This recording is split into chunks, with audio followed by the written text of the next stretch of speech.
Hi friends, అందరు ఎట్లురు? నేనైతే మస్తున్నా. పిల్లలకు ఓట్స్ టేస్టీగా ఎలా పెట్టాలో తెలియట్లేదా? ఓట్స్ అసలు తినడం లేదా? ఇలా టేస్టీగా తయారు చేసి పెట్టండి. గ్యాస్ వెలిగించుకోండి, గిన్నె పెట్టుకోండి, అందులో ఓట్స్ వేసుకొని బాగా త్వరగా వేపండి. వేపి మిక్సీ పట్టుకోండి. మిక్సీ ఎందుకు పట్టుకోవాలంటే మా పాపకి 1 ఇయర్ ఇంకా కాలేదు, 11 మంత్స్, అందుకని అరగదని, అది మీది పండ్లు కూడా లేవు మెదగదని మిక్సీ పట్టుకుంటున్నాను. మీరు కూడా మీ పిల్లగాలు 1 ఇయర్ లోపు అయితే మిక్సీ పట్టుకోండి. 1 ఇయర్ లోపు కాకపోతే మిక్సీ పట్టుకోకండి. సిమ్లో ఉంచి మంచిగా దోరగా వేపుకోండి. నెరి మాడిపోయేలాగా వేపుకోకండి. టేస్టీగా ఉండదు, బ్యాడ్ స్మెల్ వస్తుంది. మంచిగా దోరగా వేపుకొని స్టవ్ ఆఫ్ చేసుకోండి. సంవత్సరం లోపు పిల్లలకు కాబట్టి మా పాపకి 11 మంత్స్, అందుకే నేను మిక్సీ పట్టి పెడుతున్నాను. మీ పిల్లలకు 1 ఇయర్ దాటితే మిక్సీ పట్టాల్సిన అవసరమే లేదు. అది వేగిపోయింది మిక్సీలో పోయండి. మిక్సీ పట్టే ముందు పాలు పొయ్యి మీద పెట్టుకున్నాను. మిక్సీ పట్టే లోపల పాలు కాగిపోతాయి. స్టవ్ వెలిగించుకొని స్టవ్ మీద గిన్నె పెట్టుకోండి. గిన్నెలో పాలు పోసుకోండి. చిన్న గ్లాస్ పాలు పోసుకోండి, సరిపోతాయి. అందులో కొన్ని వాటర్ పోయండి, అసలు వాటర్ అయిపోతే బాగోదు.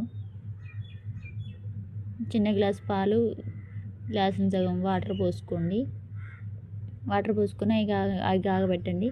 అవి కాగేలోపు మనం మిక్సీ పట్టుకొని వద్దాం. మిక్సీ పట్టిన ఇలా మెత్తగా పట్టుకోండి. మెత్తగా పట్టుకుంటేనే మంచిగా ఉంటుంది, తొందరగా ఉడుకుతుంది. పట్టిన దాన్ని ఇంకా మనం పాలు కూడా కాగిపోయినాయి, అందులో వేయాలి. అందులో వేసేసి బాగా కలపాలి, ఉండలు లేకుండా. పాలు ఇట్లా కాగిన తర్వాత వేయండి. వేసి ఉండలు లేకుండా కలపండి బాగా. ఇప్పటి నుంచి సిమ్లో పెట్టి కలుపుతూనే ఉండాలి. సిమ్లోనే ఉడికించుకోండి, లేకపోతే మాడిపోతుంది. హై స్పీడ్లో పెట్టి ఉడికిస్తే మనం కలుపుతున్నా కూడా మాడిపోతుంది. సిమ్లోనే హై స్పీడ్లో పెడితే అసలు మీకు గిన్నె గిడి కానరాదు, అట్లా మాడిపోతుంది.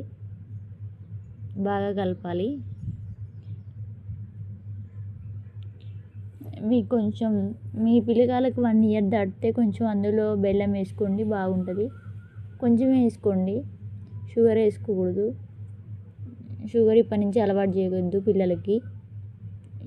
సాల్ట్ అయితే 1 ఇయర్ దాటిన తర్వాత అలవాటు చేయొచ్చు, కానీ షుగర్ మాత్రం అస్సలు అలవాటు చేయొద్దు. అలవాటు చేస్తే పెద్ద అయినాక వాళ్ళకే ప్రాబ్లం. మీరు అసలు షుగరే అలవాటు చేయకండి. చాయ్ కూడా తాపొద్దు పాలకి, పిల్లలకి పాలు ఒకటే తాపాలి. చాయ్ కూడా అలవాటు చేయకండి. చాయ్ తాగితే పిల్లగాళ్ళకి అసలు అన్నమే ఆకలి కాదు, అసలు తినరు. మేమైతే మా బాబాకి అలవాటు చేయలేదు, కనీసం బిస్కెట్స్ కూడా పెట్టాం మేము. మీరు కూడా అట్నే చేయండి. మేము రాగి బిస్కెట్లు మంచిగా ఉండవని రాగి బిస్కెట్లు తీసుకొచ్చి పెడుతుంటే మా డాక్టర్ రాగి బిస్కెట్లు కాదు, అసలు ఏ బిస్కెట్లు పెట్టొద్దు, అవి తింటే అసలు పిల్లకాయలు అన్నమే తింటారని చెప్పిండ్రు.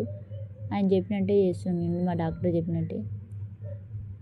మీరు కూడా అట్లనే చేయండి, లేకపోతే మీ పిల్లకాయలు అసలుకి అన్నం తింటారు. చిడి తిండి పెట్టడం వేస్ట్ అసలు చిన్నపిల్లలకి. బిస్కెట్స్, చాయ్, chips, cool drinks, ice creams ఇవి పెడితే అసలు అన్నమే తినరు పిల్లలు. అసలు అలవాటు చేయొద్దు. ఇప్పటి నుంచే స్టార్ట్ చేయాలి. మధ్యాహ్నం నుంచి మనం పెట్టకుండా ఉండాలంటే వాళ్ళు వినరు, మారం చేస్తారు. అందుకే మీరు చిన్నప్పటి నుంచే అలవాటు చేయండి ఏదైనా. పెద్దయినాక వాళ్ళ ఇంట్లో ఫోన్ కూడా అలవాటు చేయకండి. ఫోన్ అలవాటు చేస్తే అది చాలా డేంజర్, మనల్నే కొడతారు ఫోన్ కోసం. అట్లా కొట్టే పిల్లగాళ్ళు కూడా ఉంటారు ఇప్పుడు. మీరు ఫోన్లో చూసే ఉంటారు, చాలామంది ఉంటారు అట్లా. నన్నైతే ఉడికిపోవడానికి వచ్చింది, ఇంకా కాసేపు అయితే ఉడికిపోతుంది. బాగా కలపాలి, ఉండలు లేకుండా కలుపుకోండి, మళ్ళీ ఉండలు ఉంటుంది, ఉడికిపోతుంది. అట్నే ఉడికి అది ఇంకిపోయేలాగా అవుతుంది. ఇంకిపోయేలాగా అయినప్పుడు బాగా కలపాలి. కొంచెం రొచ్చులాగానే ఉంచుకోండి, గట్టిగా లాగా చేయకండి, ఇంకా గట్టిగా అయిపోతుంది అది చల్లారితే. కొంచెం రొచ్చులాగానే ఉంచండి, నేను చూపిస్తా. అట్లా ఉంచండి, లేకపోతే అది గట్టిగా అయిపోతుంది. మళ్ళీ అలా వాటర్ అయినా కలపాల్సి వస్తుంది, లేకపోతే పాలైనా కలపాల్సి వస్తుంది. చూసి మీరు కూడా అలా చేయండి, కలుపుకోండి బాగా.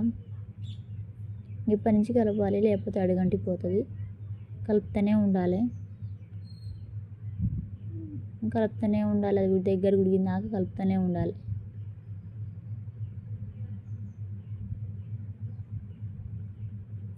బాగా కలపండి. మా పాప అయితే అసలు కొంచెం కూడా ఉంచుకోకుండా అంతా తిన్నది. మా పాపను వీడియో తీసి పెడదాం అనుకున్నా కానీ వీడియో తీయడానికి ఎవరు లేరు. నేను ఎత్తుకొని తినిపిస్తేనే మా పాప తింటుంది, లేకపోతే తిందు. ఎత్తుకొని తినిపెట్టాలి, బజార్కు పోయి అవి చూపించాలి, లేకపోతే తినదు. ఎవరు పిలగాలని అంతే ఇది దగ్గర గుడికిపోయింది. ఇంకో అట్లా ఉన్నప్పుడు ఆఫ్ చేసుకోండి. చూడండి నాది కూడా కొంచెం మాడిపోవడానికి వచ్చింది. సిమ్లో పెట్టి చేసినా కూడా మీరు రైస్ పిల్ అసలు పెట్టకండి, మాడిపోయింది. సిమ్లో పెట్టిన చేసిన ఇంకా అయిపోయింది, స్టవ్ ఆఫ్ చేయడమే. ఇంకా చూడండి గిల్లాకలకు అన్ని వాటర్ ఉన్నాయి. ఇప్పుడు చూడండి వాటర్ అన్నీ వీక్కపోయినాయి. అందుకే అట్లా ఉన్నప్పుడే బంద్ చేసుకున్నా. ఇట్లా చిక్కగా ఉండాలి, చిక్కగా ఉంటేనే పిల్లగాళ్ళు తింటారు, ఎమ్మటే మింగుతారు. ఎందుకంటే వాళ్ళకి ఇంకా పండ్లు రాలే కాబట్టి 2 పండ్లతోనే తినవలేరుగా, అందుకోసం. మా పాప అయితే గిన్నె కూడా వదిలిపెట్టకుండా ఉంటున్నది. మీరు కూడా ఇలా ట్రై చేయండి. Thank you.